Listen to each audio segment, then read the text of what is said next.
पवित्र आत्मा की उपस्थिति को ले लोगे, तब देखना मैं गारंटी देता हूं यीशु मसीह के सामर्थ्य नाम से आपकी प्रार्थना से भी लोग चंगे होना शुरू हो जाएंगे। फिर छोटी छोटी बातों के लिए आपको मुझे कॉल करने की जरूरत नहीं पड़ेगी, गारंटी देता हूं मैं। छोटी छोटी बातों के लिए फोन करने की जरूरत नहीं पड़ोगी, आप खुद ही दुआ करोगे, खुद ही चंगे हो जाओगे यीशु मसीह के सामर्थ्य नाम से। हालेलुया। तुम्हें ऐसा बनना है और मैं चाहता हूं कि ऐसे बनो, और जब आप ऐसे बनोगे तो चर्च अपने आप बढ़ना शुरू हो जाएगी। घर भी चार दीवारी पे टिकता है। घर बनाने के लिए, लेंटर डालने के लिए 4 दीवार की जरूरत पड़ती है। एक ही दीवार पे तो घर भी खड़ा नहीं होता, कमरा भी खड़ा नहीं होता, उसको भी 4 दीवारों की जरूरत पड़ती है कि नहीं? तो इस प्रकार से चर्च है, कलीसिया है।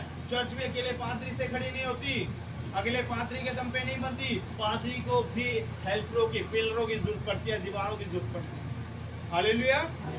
तो पिलर कौन होंगे, वो दीवार कौन होंगे? आप में से तो खड़े होंगे, आप ही तो हैं वो सब लोग।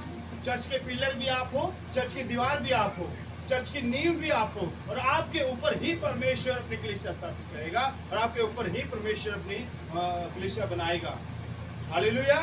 तो इसलिए मेरे प्रियो, आप ऐसे बनो। क्यों नहीं बनते आप लोग? ऐसा बनिए। आपको आत्मा से भर के प्रार्थना किया, रूह से भर के आराधना किया, ताकि उस परमेश्वर की हजूरी को ले सको, परमेश्वर की उपस्थिति को ले सको, पवित्र आत्मा के ग्रेस को अपनी जिंदगी में तुम ले सको मेरे प्रियो। हालेलुया। तुम्हें ऐसा बनना है। हालेलुया। तो आइए प्रभु के वचन से हम देखेंगे, मेरे सामने निकालेंगे मत्ती की इंजील 10 अध्याय। मत्ती की इंजील 10 अध्याय में बिरिया नामक एक कलीसिया थी, एक चर्च थी। उसके अंदर क्या था कि जब भी कोई बात बताई जाती थी परमेश्वर के बारे में, उसके अंदर हर एक चर्च के अंदर हर एक व्यक्ति अपनी बाइबल को खोल कर देखता था कि ये बात सत्य है कि नहीं है। वो देखता था, चेक करता था कि बाइबल में लिखा है कि नहीं लिखा है। तो बाइबल के शिक्षा लेना और वचनों को जानना हमारे लिए बहुत जरूरी है, ताकि आपको कोई भी आके उल्लू ना बना जाए, आपको कोई भी उल्टा सीधा पढ़ा के चला जाए, उल्टा सीधा वचन बता के चला जाए, आप उससे विश्वास कर लो, एक्सेप्ट कर लो। क्योंकि आपने जब बाइबल पढ़ा ही नहीं, बाइबल को देखा ही नहीं, आप तो विश्वास कर लोगे पर उसकी बातों पर कि हाँ भी ये सत्य बोल रहे हैं। हालेलुया। तो इसलिए में बाइबल भी खोलना है, देखना है। जिसको पढ़ना आता है वो बाइबल खोले और देखे कि पास्टर जी ने कहाँ से पढ़ा है, ये वचन कहाँ पे लिखा और कहाँ से पढ़ा, वो सही बोल रहे हैं, गलत बोल रहे हैं। आप देखा करो, उसी को चेक किया करो आप लोग। हालेलुया। मत्ती 10 अध्याय 16 आयत हम देखेंगे, यहाँ पर लिखा है। हालेलुया। मत्ती 10 की 16 में लिखा है, देखो मैं तुम्हें भेड़ों के समान भेड़ियों के बीच में भेजता हूँ, इसलिए सांपों के समान बुद्धिमान और कबूतरों के समान भोले बनो। हालेलुया। यहाँ पर लिखा है कि देखो मैं तुम्हें भेड़ों के समान भेड़ियों के बीच में भेजता हूँ। हालेलुया। देखो मैं तुम्हें भेड़ों के समान भेड़ी के बीच में भेजता हूँ, इसलिए सांपों के समान क्या करना है, अपने बुद्धिमान और कबूतरों के नाई भोले बनना है। हालेलुया। तो आप लोग भेड़े हैं, परमेश्वर क्या भेड़े हैं, परमेश्वर आपको चुना है, आप परमेश्वर की चुनी भेड़े। क्योंकि वचन कहता है कि तुमने मुझे नहीं चुना बल्कि मैंने तुम्हें चुना है, ताकि तुम जाओ और बहुत सारा फल लेकर आओ। हालेलुया। तो परमेश्वर ने हमें चुना है और हम सब भेड़े हैं परमेश्वर की, और आप परमेश्वर चाहता है कि आप लोग तैयार होकर हम निकलें। परमेश्वर कहते हैं कि मैं तुम्हें भेजता हूँ संसार के अंदर, जहाँ पर दुष्ट भी बैठा है भेड़िए के समान, शैतान बैठा है भेड़िए के समान। परमेश्वर कहता है मैं तुम्हें ऐसे लोगों के बीच में भेजूंगा जहाँ पे विरोध भी होगा। परमेश्वर कहता है ऐसे लोगों के बीच में तुम्हें भेज रहा हूँ जहाँ पर तुम्हें स्ताव भी हो सकता है, तकलीफें भी उठानी पड़ सकती है। हालेलुया। कह रहा है कि लेकिन तुम जाओगे संसार के अंदर, वहां पर तुम्हें बुद्धिमानी से काम लेना है। सांप के नाई चतुर, सांप के नाई बुद्धिमान बनना है। और यहाँ पर सांप किसको बताया गया है? शैतान को। शैतान के लिए हमें शैतान से ज्यादा बुद्धिमान बनना है, हमें शैतान से ज्यादा चालाक बनना है हमें, और शैतान को हराना है हमें। और शैतान को हम कैसे हरा सकते हैं? जब आपको वचन का ज्ञान होगा, वचन की नॉलेज होगी, आप वचन के अनुसार अपने जीवन को जीना शुरू कर देंगे और परमेश्वर की हजूरी को लोगे, परमेश्वर के ग्रेस को लोगे, तभी आप शैतान को हरा सकते हैं। हालेलुया। तभी आप शैतान को हरा सकते हैं, उसे नाश कर सकते हैं। और कबूतर के नाई भोले बनो।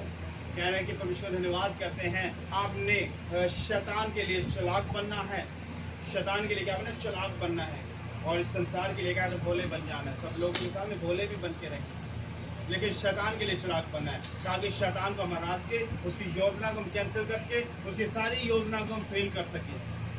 हालेलुया। और बुद्धिमान बनना है। और बुद्धि कहाँ से मिलती है? बुद्धि कहाँ से मिलती है? बुद्धि देने वाला परमेश्वर है। वचन कहता है जिसको बुद्धि की घटी है वो यहोवा से मांगे, जिसको बुद्धि की घटी है वो परमेश्वर को मांगे। और वो बुद्धि आएगी कहाँ से? वो बुद्धि बाइबल को पढ़ने से आती है। हालेलुया। परमेश्वर के वचनों को पढ़ने से बुद्धि मिलती है, वचनों पर चलने से बुद्धि मिलती है ना। जब वचन को पढ़ोगे, वचन को जानोगे, समझोगे, अपनी जिंदगी में लागू करोगे मेरे प्रियो, तो आप परमेश्वर के अनुग्रह से शैतान की हर चाल को फेल कर सकते हैं, शैतान की हर चाल को नाकाम कर सकते हैं। शैतान को अपनी जिंदगी से हरा सकते हो, आप अपने बिजनेस से हरा सकते हो, आप शैतान को अपने जीवन से निकाल सकते हो, बीमारी को हरा सकते हो अपने जीवन से। हालेलुया। लेकिन वो तभी होगा जब आप वचन पर चलोगे, वचन में मनन करोगे और वचन के साथ जीवन जीना शुरू करोगे। प्रार्थना में बढ़ोगे, आत्मा में बढ़ोगे, उपवास में बढ़ोगे, उसके ग्रेस में बढ़ोगे, सामर्थ में बढ़ोगे, उसके अनॉइंटिंग में बढ़ोगे और वचन को समझोगे, जानोगे, उस पर चलोगे, तब परमेश्वर का ग्रेस आपकी जिंदगी में काम करेगा और शैतान की योजनाएं फेल हो जाएगी, शैतान की हर चाल फेल हो जाएगी। हालेलुया। और शैतान हार जाएगा आपकी जिंदगी से। हालेलुया। क्या मैं तो भेड़ों के समान भेज रहा हूँ भेड़िए के बीच में। हालेलुया। क्योंकि जब भेड़िया भेड़ को देखता है तो उससे वार करता है। भेड़िया जब भेड़ को देखता है उससे वार करता है, उसको नाश करने के लिए, उसको खाने के लिए। हालेलुया। जब उसको खा जाए तो परमेश्वर कहता है कि मैं तुझे भेड़िए के सामने भेज रहा हूँ। भेड़िया कौन? शैतान है, दुष्ट है। कह रहा उनके बीच में तुम भेज रहा हूँ। अब परमेश्वर में संसार के अंदर भेजा है और संसार के अंदर परमेश्वर सुसमाचार सुनाते हैं, बहुत से पास सुनाते हैं। तो सताव होता है, शताव होता है, दुष्ट खड़ा है मुंह फैलाए और वो अटैक करता है। और बहुत सी जगह स्ताव को हम देखते हैं, पासवानों के जीवन में स्ताव को देखते हैं, कलीसिया के ऊपर स्ताव को देखते हैं हम लोग। हालेलुया। बहुत से पासवानों को जेलों में भी डाला जाता है। हालेलुया। यानी दुख उठाते हैं वो लोग। लेकिन परमेश्वर कहता है तुम चिंता ना करना, तुम फिक्र ना करना, मैं तुम्हारे संग हूँ। हालेलुया। Praise the Lord. आगे लिखा है कि परंतु लोगों से सावधान रहो, परंतु लोगों से सावधान रहो क्योंकि तुम्हें महासभा में सौंपेंगे। कह रहा है कि तुम सावधान रहना, लोग तुम्हें महासभा में सौंपेंगे, अपनी पंचायतों में तुम्हें कोड़े मारेंगे। हालेलुया। कोड़े मारेंगे और तुम मेरे लिए हाकिम और राजाओं के सामने उन पर अन्य जाति पर गवाह होने के लिए पहुंचा दिए जाओगे। हालेलुया। कह रहे जब तुम मेरे मार्गों पर चलोगे, मेरी शिक्षा पर चलोगे, कह रहे कि तुम्हें दुख उठाना जरूरी है, तुम्हें तकलीफों का सामना करना पड़ेगा, दुखों को उठाना पड़ेगा, तुम्हें महासभा में सौंप दिया जाएगा। इसमें महासभाएं जैसे आज पहले पुराने जमाने में राजा महाराजाओं के समय महासभा होती थी, लेकिन आज के हिसाब से कि तुम्हें कोर्ट में भेज दिया जाएगा, थाने में भेज दिया जाएगा, पंचायत में खड़ा कर दिया जाएगा। हालेलुया। लोग तुम्हारे खिलाफ हो जाएंगे कि तुम परमेश्वर की महिमा क्यों करते हो, परमेश्वर सुसमाचार क्यों सुनाते हो तुम लोग। हालेलुया। तो आज आपके प्रस्ताव का आना जरूरी है, लाजमी है, लेकिन परमेश्वर कहता है तुम चिंता ना करना, मैं तुम्हारे संग हूँ, मैं तुम्हारे साथ हूँ, तुम परवाह ना करना। हालेलुया। क्या तुम किसी भी बात से, किसी भी रीति से चिंता मत करना, किसी को भी, किसी भी बात की। हालेलुया। खुदावंद का धन्यवाद करते हैं। 23वें आज जब आप पढ़ते हैं इसकी मती 10 के देश में लिखा है जब में एक नगर में स्थायी तो दूसरे को भाग जाना। हालेलुया। तो प्रभु का धन्यवाद करते हैं। मेरे नाम के कारण सब लोग तुमसे बैर करेंगे, परंतु जो अंत तक धीरज रहेगा उसको उद्धार होगा। 22वें आज में 10 की 22 में क्या लिखा है? कह रहे कि मेरे नाम से लोग तुमसे क्या करेंगे? बैर करेंगे। मेरे नाम से लोग तुमसे जलन करेंगे, मेरे नाम से लोग तुम्हें सताएंगे, मेरे नाम से लोग तुम्हें बुरा भला बोलेंगे, मेरे नाम से लोग तुम्हें बहुत बोलेंगे, बहुत कुछ बोलेंगे। कह रहे लेकिन तुम घबरा ना जाना, चिंता ना करना। कह रहे जो अंत समय तक, आखिरी समय तक मेरे ऊपर विश्वास रखेगा, धीरे धर के रहेगा, उद्धार उसी का होगा। हालेलुया। प्रवेश मसीह संसार में जगत में उद्धार करता के रूप में जन्मा है और वो सबका उद्धार करने के लिए इस दुनिया में आया। हालेलुया। लेकिन उद्धार उन्हीं का होगा जो हर परिस्थिति में, हर हालात में परमेश्वर के साथ खड़े रहेंगे, वफादार रहेंगे। हालेलुया। कल को यदि आपको कोई आकर बोले कि तुमने धर्म परिवर्तन कर लिया, आप सीधा ठोकर जवाब दोगे कि नहीं, मेरा कोई धर्म परिवर्तन नहीं हुआ, मैंने प्रभु यीशु को जाना, प्रभु यीशु ने मुझ पर अनुग्रह किया, उसने अपने लहू से धोकर मुझे शुद्ध किया और मेरी बीमारियों को खत्म किया और मैंने अपनी इच्छा से प्रभु को जाना है। हालेलुया। और मर जाओगे परमेश्वर के सामने, चाहे कुछ भी हो जाए, वो यदि कहोगे कि चाहे तुम हमारे साथ जो हमारा गला उतार दो, लेकिन परमेश्वर को नहीं छोड़ेंगे। हालेलुया। जब खड़े हो जाओगे परमेश्वर के लिए इस तरीके से, तो परमेश्वर कहता है कि उद्धार उन्हीं लोगों का होगा। तो घबरा ना जाना अंत के दिनों में, घबराना जाना, डर मत जाना, कल को कोई बात हो जाए तो चिंता ना करना, परमेश्वर हमारे साथ है, परमेश्वर आप सब लोगों के साथ है, हर हाल में हर परिस्थिति में वो कभी तुम्हें अकेला नहीं छोड़ेगा। हालेलुया। प्रभु ने एक वायदा किया है, कितना हसीन वादा किया खुदाबंद से, जहाँ पर 2 या 3 जमा वहां मैं उनके हाथ में उनके बीच में। और प्रभु ने कहा कि मैं तुझे कभी अनाथ नहीं छोड़ूंगा, अकेला नहीं छोड़ूंगा, बेसहारा नहीं छोड़ूंगा, हमेशा मैं तुम्हारे संग रहूंगा। हालेलुया।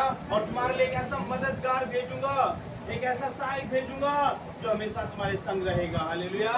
वो मददगार कौन है, वो सहायक कौन है, वो पवित्र आत्मा है। हालेलुया। वो पवित्र आत्मा है मेरे प्रियो। प्रभु यीशु मसीह ने कहा मैं जाऊंगा तुम्हारे लिए पवित्र आत्मा को भेजूंगा, और जो हर दुख में, हर तकलीफ में, हर परेशानी में वो तुम्हारे संग रहेगा और तुम्हें संभालेगा वो। हालेलुया। और संभालता है पवित्र आत्मा में, हर परिस्थिति, हर हालात में संभालता हमारे संग रहता है।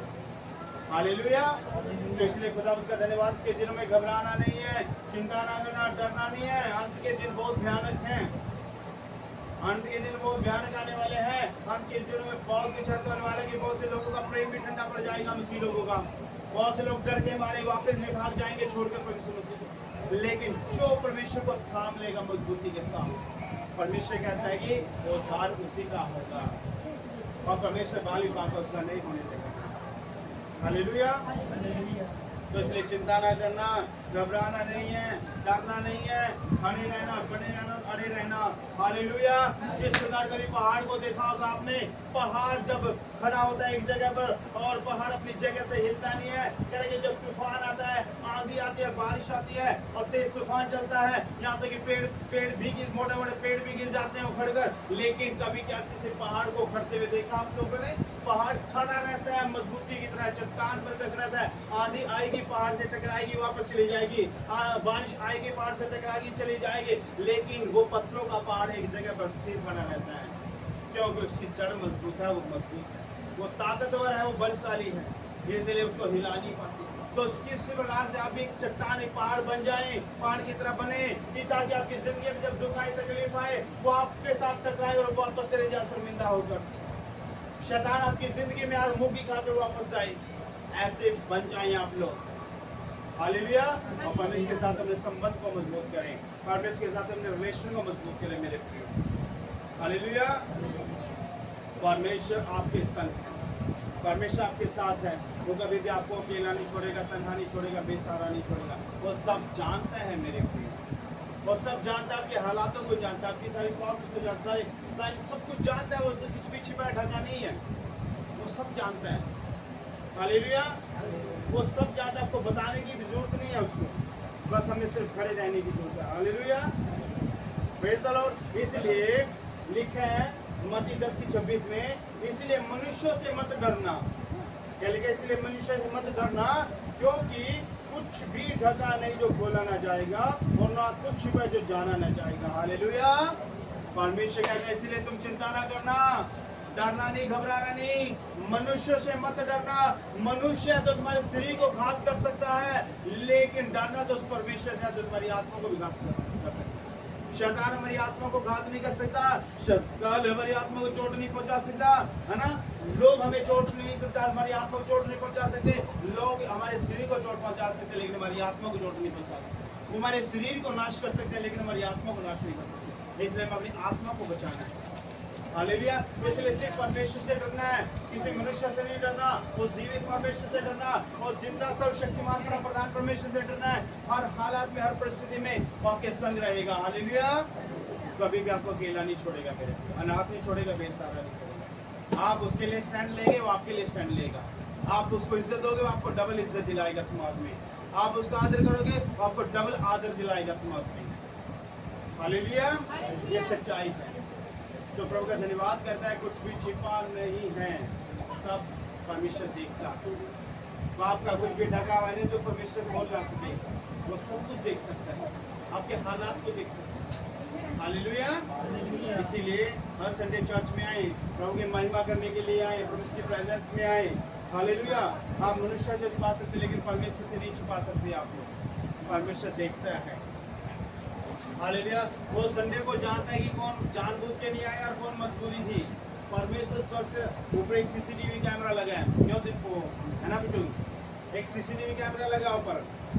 आप जब दुकान में जाते हैं कपड़े खरीदने के लिए और आप वहाँ पे कैमरा लगा होता है और आप फौरन डर जाते हैं कि नहीं कैमरा लगा है, कुछ भी मत करना। आप अपने बच्चों को बोलोगे बेटा कुछ मत करना, कैमरा लगा देखो। हालेलुया, क्या आता है ना। तो उसी प्रकार से आप स्वर्ग में भी एक कैमरा लगा है, आप उस कैमरे से भी डरिए, वो भी कैप्चर करता है सब कुछ, देखता है, फोटो खींच लेता है वो भी। हालेलुया, उस कैमरे से भी डरे जो स्वर्ग में है। आप परमेश्वर के सामने झूठ नहीं बोल सकते, आप मनुष्य के सामने झूठ बोल सकते। हालेलुया, तो खुदावंत का धन्यवाद हो, प्रभु आप सबको आशीष दे, बरकत दे इस बच्चों के द्वारा। खुदावंत का अनुग्रह सब लोगों को बरकत दे। हालेलुया। तो आइए इस समय ऑफरिंग लेंगे ताकि प्रभु का अनुग्रह आप लोगों को बरकत दे। हाँ जी, हाँ।